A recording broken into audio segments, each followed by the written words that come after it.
row. 60 to 70% of death row are there in part for the aggravating circumstance of robbery murder. But and the 10%, let's say, for example, that's also there that shouldn't be there. Give me an example of certain crimes that they've done that you don't believe should be punishable by capital by execution. There are many jurisdictions in the United States that aggravate for killing when you are a prisoner in a prison.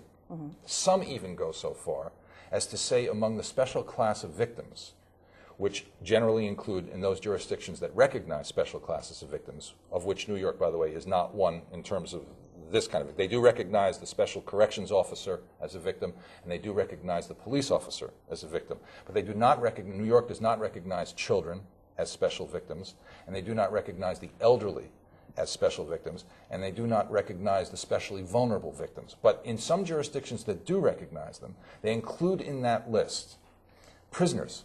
Now, when you think about it, that there's something worse, that they are saying that there is something worse about killing a prisoner than there is about killing an innocent citizen who's walking down the street. So let me give you asked for concrete examples. Mm-hmm. Let me give you a concrete example.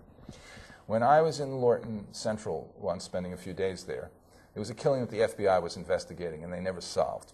Mm. And it went down as follows.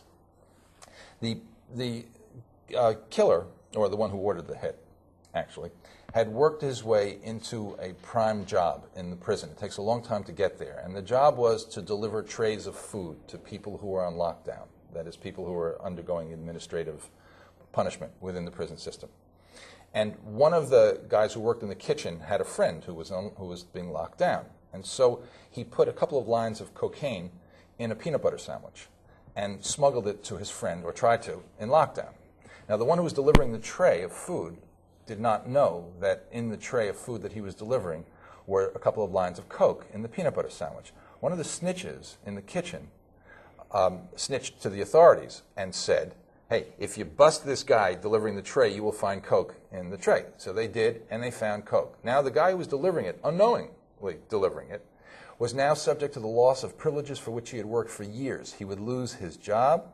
He would be himself placed in administrative segregation. His life would be made miserable. A life that he had worked for years to make easier would now be made miserable.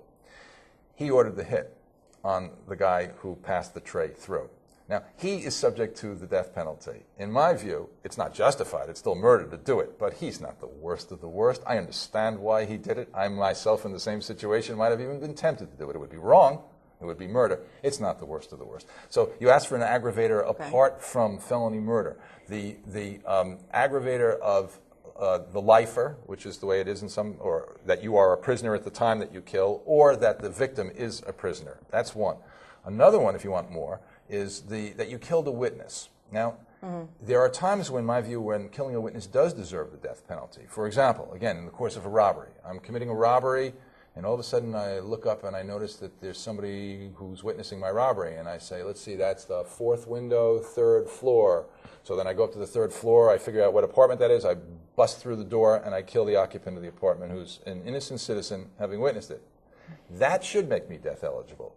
On the other hand, if I commit the robbery and it goes bad and the police are chasing us and they capture my co-felon, my co-robber, but not me, and my co-felon, in order to make a deal with the government, immediately says, oh, I'll tell you who was on it with me, and gives me up. Well, there's a code, and there's an understanding that if you get busted, you take your weight. Now, I'm not saying that that the government shouldn't use snitches. They should. Often they can't make the case. But if I kill my co-felon, that's not the same as killing what I call an innocent witness. Again, these are distinctions I've learned from the guys on the street, because they're very sensitive to what the worst killings are. And yet no jurisdiction in the United States that has the witness aggravator makes the distinction between an innocent witness and a snitch. And in my view, retributively, as a moral fact of the matter, there is that distinction. So these are situations in which we should be narrowing the death penalty. But then, I mean, if you want me just to flesh it out a little bit more concretely, I will. If you don't, and in terms of how we should expand the death penalty. I see the direction in which you're going, and your examples are very valid. Now, clearly you're admitting that it's a very flawed system. So why not, in that instance, call for a moratorium?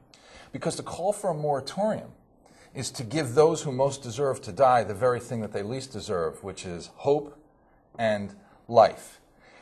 There is a fault. There is a flaw. There are great faults and flaws with the death penalty system, and we're haphazardly administering it. We're haphazardly haphazardly. It is not random, as it's sometimes presented to be by the opponents of the death penalty, but it's not directed, adequately directed either. What we're doing now is whoever comes up next is the one that we execute next. Sort of who's ever first in line, whose appeals have been exhausted. And in my view, that's not what we should do.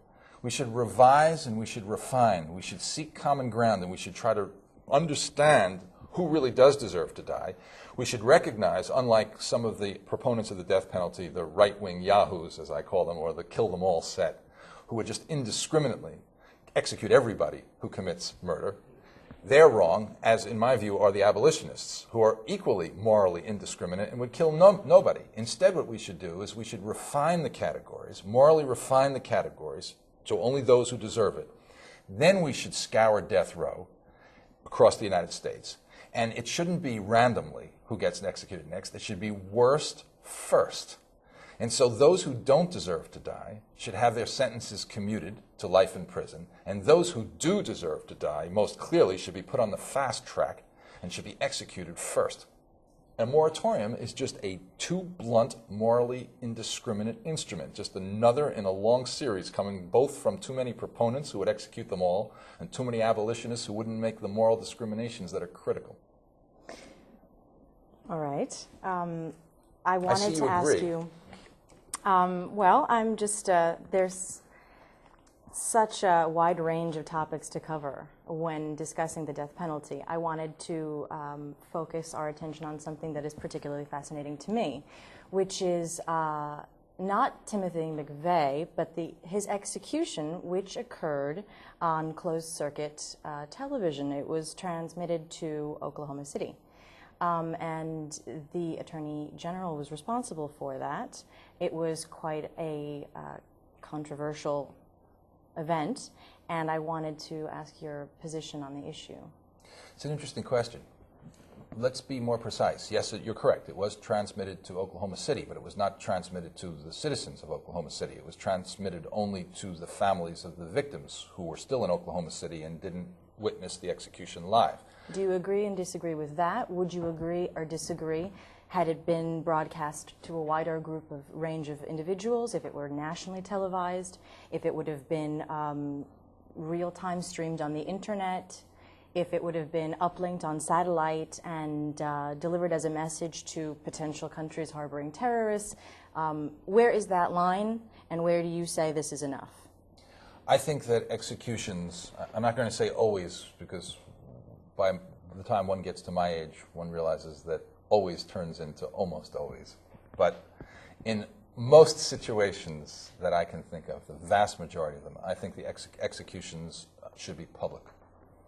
That is, if we are deliberately, I mean, let's remember what we're doing. We are deliberately... How public? In an arena? In closed quarters? It could be. If we are deliberately taking the life, we are deliberately killing a helpless human being. We're making an example out of it, clearly. Maybe, maybe not. I'm a retributivist. From my point of view, the fact that we might make an example and therefore deter future crime is nice. It's a benefit, but it's not the reason, and it's not a justification for it, not ultimately, because even if a death penalty administered correctly had an enormous deterrent effect, if it wasn't deserved, it shouldn't be done. And where it is deserved, even if it has no deterrent effect, it should be done. So for me, deterrence is not the issue. But what is the issue is to take responsibility, for the culture to take responsibility for deliberate killings being done in their name through their dollars, their tax dollars. The people have every right, and in my view, mostly have a responsibility to see what's being done in their name. But having said that, I think it should be public. It doesn't mean that it should be done at the behest of and in the way that the condemned decides to do it. It should be done, it is a public ritual, and it should be carefully conducted as a very solemn public ritual, which means, as a retributivist, it's fundamentally important to link, always, our present lethal act of killing a helpless human being with what that person did, which means immediately preceding the execution, we would see videotapes of the birthday parties of the victims. We would have interviews with those closest to the victims. It would be an occasion in which we remember who they were, the humanity that was snuffed out by this person whom we've condemned to die. What